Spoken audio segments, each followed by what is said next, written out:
Hello students, आज इस video में हम करने जा रहे हैं क्लास 11th के चैप्टर 1 सेट्स की एक्सरसाइज 1.2। तो यहाँ पर जो है इन क्वेश्चंस को हम एक एक करके समझ के करेंगे। तो पहला क्वेश्चन है which of the following are example of null set. तो नल सेट वो होता है जिसके अंदर कोई भी एलिमेंट नहीं होता, यानी कि वो एम्प्टी सेट भी उसको आप कह सकते हैं। तो इस तरह से इनको डिफाइन किया जाता है। तो यहाँ जो है कि set of odd natural number divisible by 2। तो ऑड नेचुरल नंबर जो ऐसे बताने हैं जो 2 से डिवाइड हो।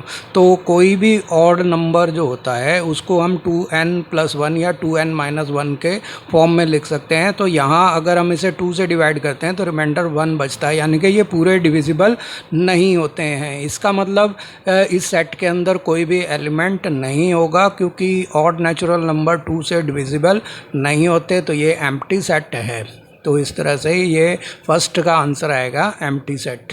तो यहाँ पर जो अब दूसरा क्वेश्चन है हमारे पास वो ये है कि set of even prime numbers. तो प्राइम नंबर जो हैं वो 2 से स्टार्ट होते हैं। पहला जो प्राइम नंबर है वो है 2, फिर 3, फिर 5, 7, 11 वगैरह, ये जो हैं प्राइम नंबर हैं। तो इनमें जो है सिर्फ प्राइम नंबरों में 2 ही एक ऐसा एकमात्र प्राइम नंबर है जो कि इवन है, बाकी सारे प्राइम नंबर ऑड होते हैं। तो यहाँ जो है क्योंकि एक एलिमेंट तो है, तो इसीलिए 2 जो है सेट का एकमात्र एलिमेंट होगा, इसलिए ये जो इवन प्राइम नंबर्स का सेट है वो एम्प्टी सेट नहीं है।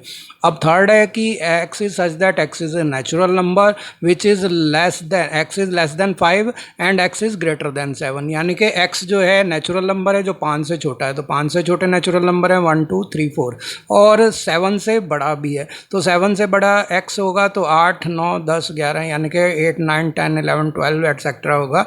तो कोई भी ये 1, 2, 3, 4 में से ऐसा कोई नंबर नहीं है जो 8, 9, 10 या 11 से बड़ा हो। तो इस तरह से ये सेट जो है वो एम्प्टी सेट होगा, क्योंकि यहाँ पर जो है सेट में एक भी ऐसा एलिमेंट नहीं है x इज़ लेस देन 5 जो x इज़ ग्रेटर देन 7 भी हो। तो ये दोनों साथ साथ कंडीशन नहीं हो सकती, तो इसलिए ये सेट है एम्प्टी सेट। तो अब इसमें कोई एलिमेंट नहीं है।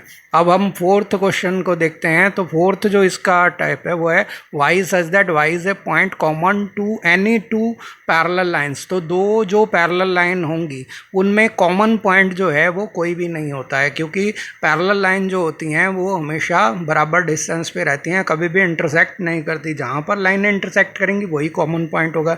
तो ये जो है क्योंकि आपस में इंटरसेक्ट नहीं करती हैं पैरेलल लाइन, तो इसीलिए कोई भी कॉमन पॉइंट सेट में नहीं आएगा, यानी कि सेट जो है वो एम्प्टी सेट होगा, क्योंकि इसमें कोई कॉमन पॉइंट वाला एलिमेंट आएगा ही नहीं। तो इस तरह से ये भी क्या है, एम्प्टी सेट है। क्वेश्चन नंबर 2 है which of the following sets are finite और इनफाइनाइट। तो यहाँ पर जो इसमें बताना, फाइनाइट वो होता है जिसके एलिमेंट्स को काउंट किया जा सके, यानी कि जो काउंटेबल होते हैं, गिनती की जा सकती है चाहे वो कितनी ही बड़ी गिनती क्यों ना हो। और इनफाइनाइट का मतलब होता है जिसे काउंट करना पॉसिबल ही ना हो, तो वो जो है इनफाइनाइट कहलाता है। तो अब जैसे ये कह रहा है कि फर्स्ट है the set of months of a year. तो एक साल के महीने, तो साल में 12 महीने होते हैं, 12 मंथ्स होते हैं, तो काउंट किए जा सकते हैं। इसीलिए ये जो है set of months of a year is finite set because there are 12 months in a year.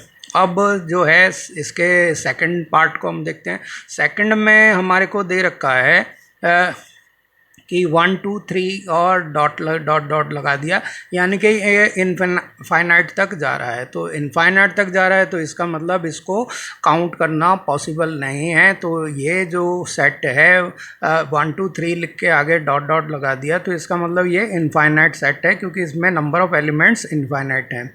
अब थर्ड में देखिए 1, 2, 3 फिर डॉट डॉट लगाया, लेकिन आगे जाके 99 और 100 भी लगा दिया। इसका मतलब इसमें नंबर ऑफ एलिमेंट 100 है, तो 100 है काउंटेबल है, इसलिए ये सेट जो है फाइनाइट सेट है। तो यहाँ पर जो है ये भी फाइनाइट सेट है, क्योंकि नंबर ऑफ एलिमेंट जो हैं वो काउंटेबल हैं, यानी कि 100 ही हैं, तो उनको काउंट किया जा सकता है। अब फोर्थ में the set of positive integer greater than 100, तो पॉजिटिव इंटीजर जो 100 से बड़े हों वो 101, 102 से लेके इन्फिनिटी तक कुछ भी हो सकता है। तो यहाँ जो सेट है ये क्या है, इनफाइनाइट सेट है, क्योंकि नंबर ऑफ एलिमेंट जो हैं यहाँ पर भी इनफाइनाइट हैं, इसीलिए ये सेट जो है फोर्थ वाला वो इनफाइनाइट सेट है, चाहे नंबर 100 से के बाद से स्टार्ट होते हो लेकिन इन्फिनिटी तक जा रहे हैं। और फिफ्थ जो है कि set of prime number less than 99, तो प्राइम नंबर जो है 99 से कम 25 होते हैं। इसके लिए प्राइम नंबरों को निकालने का शॉर्टकट तरीका देखने के लिए आप मेरे एक वीडियो भी देख सकते हैं, जैसे आई बटन पर आप सर्च कर सकते हैं। तो यहाँ पर जो है ये 25 प्राइम नंबर्स हैं, तो इसीलिए काउंटेबल हैं, तो 99 से छोटे 25 नंबर काउंटेबल हैं, इसलिए ये जो है एक फाइनाइट सेट है। तो उम्मीद है आप इसको समझ गए होंगे कि कौन सा सेट फाइनाइट होता है और कौन सा इनफाइनाइट होता है। अब थर्ड क्वेश्चन है state whether each of the following set is finite और इनफाइनाइट। तो यहाँ हमारे को बताना है ये फाइनाइट है कि नहीं है। तो फर्स्ट है the set of lines which are parallel to x axis, तो एक्स एक्सिस के पैरेलल जो है ऊपर और नीचे दोनों साइड जो है इनफाइनाइट जो है लाइनें खींची जा सकती हैं। तो इस तरह से हम कह सकते हैं कि नंबर ऑफ पैरेलल लाइंस जो हैं वो इनफाइनाइट हैं एक्स एक्सिस के पैरेलल। इसी तरह वाई एक्सिस के लिए हो तो वहाँ भी इनफाइनाइट होगा। तो यहाँ जो है set of lines which are parallel to x axis is an infinite set because we can draw infinite number of lines parallel to x axis. तो अब सेकंड जो है the set of letter in the English alphabet, तो English alphabet में 26 letter होते हैं, इसीलिए ये काउंटेबल हैं, गिनती की जा सकती है, इसीलिए ये क्या है एक फाइनाइट सेट है। तो इसको ये जो सेकंड वाला है इसका आंसर होगा फाइनाइट सेट। अब थर्ड है the set of number which are multiple of 5, तो 5 के मल्टीपल 5, 10, 15, 20, 25, 30, 35 एट्सेट्रा, और ये इन्फिनिटी तक जा सकते हैं। तो इसका मतलब नंबर ऑफ जो मल्टीपल ऑफ 5 हैं वो इनफाइनाइट हैं, तो ये सेट भी जो होगा, क्योंकि इसके सेट में जो एलिमेंट्स हैं वो इनफाइनाइट हैं 5 के मल्टीपल्स, इसलिए ये सेट भी इनफाइनाइट सेट हुआ। अब फोर्थ जो है the set of animal living on the earth, तो एनिमल जो अर्थ पे रह रहे हैं वो चाहे संख्या में बहुत ज़्यादा हों लेकिन उनको काउंट करना पॉसिबल है, तो काउंट करना पॉसिबल है, इसीलिए चाहे वो कितना ही बड़ा नंबर हो तो ये फाइनाइट सेट कहलाएगा। फिफ्थ जो है the set of circle passes through the origin, तो ओरिजन से जैसे सर्किल जो जाएंगे टच करते हुए तो रेडियस बदलते जाएंगे, तो इस तरह से चारों तरफ जो है इनफाइनाइट इस तरह से सर्किल खींचे जा सकते हैं कि उनका रेडियस चेंज कर करके। तो आप देख रहे हैं कि इसके ओरिजन को चारों तरफ से कितने भी आप इसको खींच सकते हैं सर्किल्स को। तो नंबर ऑफ सर्किल जो टच कर रहे हैं ओरिजन को वो इनफाइनाइट हैं, दैट मीन्स ये सेट जो है वो एक इनफाइनाइट सेट है। तो इस तरह से हमने देखा कि कौन से सेट जो है इनफाइनाइट हैं। फर्स्ट जो है इनफाइनाइट है, सेकंड फाइनाइट है, थर्ड इनफाइनाइट है, फोर्थ फाइनाइट है और फिफ्थ इनफाइनाइट हुआ। तो इस तरह से इसमें जो है अब फोर्थ क्वेश्चन को देखते हैं। In the following state whether A is equal to B और नॉट, तो ए बी के इक्वल है, उसके लिए हमारे को पहले तो ये देखना पड़ेगा नंबर ऑफ एलिमेंट दोनों में इक्वल हैं, तो ये बिल्कुल ठीक है और एक जैसे भी होने चाहिए। तो ए में है, बी में भी है, बी ए में है तो बी में भी है, इसी तरह से सी और डी भी दोनों में है। तो चार एलिमेंट हैं और दोनों चारों एलिमेंट जो हैं आइडेंटिकल हैं, यानी कि एक जैसे हैं। तो इसका मतलब ये हुआ उनका ऑर्डर अलग अलग है, लेकिन ऑर्डर अलग होने से सेट पे कोई फ़र्क नहीं पड़ता है।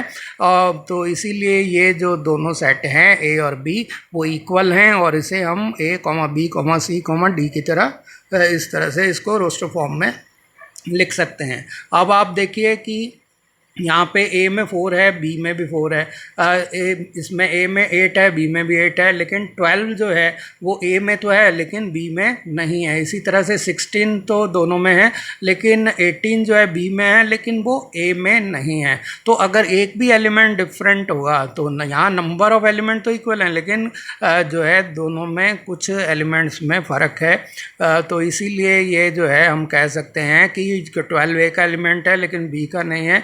इसी तरह से 18 जो है बी को बिलोंग करता है लेकिन ए को बिलोंग नहीं करता है, इसीलिए ए और बी जो हैं वो आपस में इक्वल नहीं है, तो दोनों इक्वल नहीं होंगे। तो अब जो है थर्ड को देखें, इसमें ए जो है 2, 4, 6, 8, 10 है और बी जो है वो पॉजिटिव इवन इंटीजर है जो लेस देन और इक्वल टू 10 है। तो अगर हम बी को रोस्टर फॉर्म में लिखते हैं तो ये 2, 4, 6, 8 और 10 वो इवन इंटीजर हो गए जो लेस देन और इक्वल टू 10 है।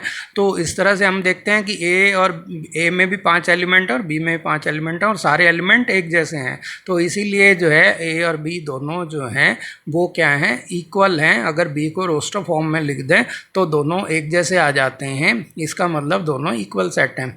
अब फोर्थ में देखते हैं x is such that x is A multiple of 10। तो एक्स 10 का मल्टीपल है, यानी कि इसके एलिमेंट जो होंगे 10, 20, 30, 40, 50 इस तरह से होंगे। जबकि बी में क्या है, 15 है, 25 है जो कि 10 के मल्टीपल नहीं है। तो इसका मतलब जो है बी और ए दोनों इक्वल नहीं है, क्योंकि 15 बी का तो एलिमेंट है लेकिन वो ए का एलिमेंट नहीं है। आप इसको ऐसे समझे जैसे ये ए है, इसके एलिमेंट को अगर रोस्टर फॉर्म में लिखते हैं तो 10, 20, 30, 40 हो जाते हैं। जबकि बी में इस तरह 10, 15, 20, 25, 30 ऑलरेडी जो रोस्टर में है, तो 15 बी का एलिमेंट है लेकिन ए का नहीं है, क्योंकि ए को बिलोंग नहीं कर रहा है। तो 15 इसीलिए ये दोनों सेट जो हैं वो अनइक्वल सेट हैं। तो उम्मीद है आप इसको समझ गए होंगे कि जो है ए में जो एलिमेंट हैं वो बी के एलिमेंटों के जैसे नहीं है और कुछ एलिमेंट्स में फ़र्क है। बी में जो एलिमेंट हैं वो ए में नहीं मिल रहे, जैसे कि 15, 25 एट्सेट्रा। तो हमने देखा कि यहाँ पर फोर्थ इक्वल नहीं है लेकिन थर्ड इक्वल है, सेकंड भी अनइक्वल है और फर्स्ट जो है वो है हमारा इक्वल। तो फर्स्ट भी इक्वल हुआ, सेकंड अनइक्वल है, थर्ड इक्वल है और फोर्थ वाला जो है वो अनइक्वल है। तो ये जो है अब फिफ्थ हमारे पास क्वेश्चन आ गया। इसमें बताना है कि are the following pairs of set equal, give reason. अगर इक्वल है तो कारण भी बताने हैं। तो यहाँ पर बी में दे रखा है B such that x is such that x is solution of x square plus 5x plus 6 is equal to 0। तो हम पहले इसको सॉल्व करते हैं। तो ये क्वाड्रेटिक इक्वेशन को सॉल्व करेंगे तो मिड टर्म को ब्रेक करेंगे तो 2x प्लस 3x हो जाएगा, ताकि इनका मल्टीप्लिकेशन 6x स्क्वायर हो जाए और सम जो है 5x के इक्वल हो। अब x पहले दो में से कॉमन लेंगे तो x प्लस 2 आ गया अंदर, और लास्ट वाले दो में से जो है 3 कॉमन लेंगे तो x प्लस 2 आ गया। x प्लस 2 कॉमन आ गया, बचे हुए जो हैं x प्लस 3। तो इस तरह से x plus 2 x plus 3 equal का प्रोडक्ट जो है वो 0 के इक्वल है। इसका मतलब x प्लस 2 को 0 के इक्वल रखते हैं तो x is equal to minus 2 आएगा। x प्लस 3 को 0 के इक्वल रखते हैं तो x is equal to minus 3 आया। तो x जो है -2 होगा या -3 होगा। इसका मतलब बीज के जो एलिमेंट हैं वो हैं -2, -3, जबकि a के एलिमेंट जो हैं वो हैं 2 और 3, ये पॉजिटिव हैं जबकि b के नेगेटिव हैं। तो इसीलिए जो है ये अनइक्वल है, तो a और b इक्वल नहीं है। सेकंड है कि a जो है वो इस सेट इस तरह से x is such that x is a letter in the word follow. तो a को जो है हम रोस्टर फॉर्म में जो है सेट बिल्डर फॉर्म के साथ जो जैसे चेंज करते हैं, तो यहाँ जो है F आ गया, O आ गया, लेकिन L 2 बार आया तो एक ही बार आएगा, O भी डबल बार आया, इसको भी नहीं लेंगे, और W लेंगे। तो ये हमारे पास जो है ये रोस्टर फॉर्म में आ गया। अब B है, इसको भी रोस्टर फॉर्म में लिखते हैं। तो Y is such that Y is a letter in the word wolf. तो यहाँ सारे जो लेटर हैं वो डिफरेंट हैं, इसलिए WOLF यही 4 जो हैं FOLW और WOLF ये दोनों 4 हैं। और सारे आइडेंटिकल हैं, तो एक जैसे ही हैं, बस ऑर्डर में फ़र्क है, इसलिए ए जो है वो बी के इक्वल है, क्योंकि देखिए 5 एफ इसमें है, एफ इसमें भी है, ओ ए में है तो बी में भी है, एल ए में है तो बी में भी है, डब्ल्यू जो है वो ए में है तो बी में भी है। इस तरह से ऑर्डर भी इक्वल है और जो एलिमेंट हैं वो मेंबर्स हैं वो क्या हैं, सिमिलर हैं, एक जैसे हैं, आइडेंटिकल हैं, इसीलिए ये सेट ए और बी इक्वल है। अब लास्ट क्वेश्चन है इस वीडियो का, okay, 6th question from last question है इस वीडियो का, क्वेश्चन 6 कि from the set given below select equal sets. तो ए सेट जो है सबसे पहले हम उसको देखते हैं, तो इसके एलिमेंट है 2 4 8 12। तो हम देख रहे हैं कि बी में 2 तो है और 4 भी है, लेकिन 8 और 12 नहीं है। इसका मतलब ए और बी जो है वो इक्वल नहीं है, क्योंकि 8 ए में तो है, बी में नहीं है, और 1 और 3 बी में है लेकिन ए में नहीं है। इसका मतलब ए और बी इक्वल नहीं है। तो अब जो है हम बी को ए को जो है सी के साथ कंपेयर करके देखते हैं, तो 4 और 8 और 12 तो हैं, लेकिन ए में 2 है लेकिन सी में नहीं है, और सी में 14 है जो कि ए में नहीं है। इसका मतलब ए और सी भी इक्वल नहीं है। अब डी के साथ कंपेयर करते हैं, तो 2 और 4 तो हैं डी के अंदर, लेकिन 8 और 12 नहीं है। इसी तरह से 1 और 3 जो डी में है वो ए में नहीं है, तो इसका मतलब ए और डी भी इक्वल नहीं है। तो इनमें तो दो दो एलिमेंट हैं ई एफ जी एच में, तो इनके तो बराबर होने का मतलब ही नहीं होता। अब बी को सी के साथ कंपेयर करके देखते हैं, तो बी में 1 और 2 3 4 हैं, और ये 1 और 2 सी में तो नहीं है। इसका मतलब बी और सी इक्वल नहीं है, क्योंकि और सी में जो 14 और 12 हैं और 8 हैं वो ए में बी में नहीं है। इसका मतलब बी सी नहीं है। अब डी के साथ देखते हैं, तो देखिए 1 बी में है तो डी में भी है, और 2 बी में है तो डी में भी है। इसी तरह से 3 भी है दोनों में, और 4 भी दोनों में है। तो इस तरह से हम देख रहे हैं 4 एलिमेंट हैं दोनों में और बराबर भी हैं। इसका मतलब बी जो है वो डी के इक्वल है।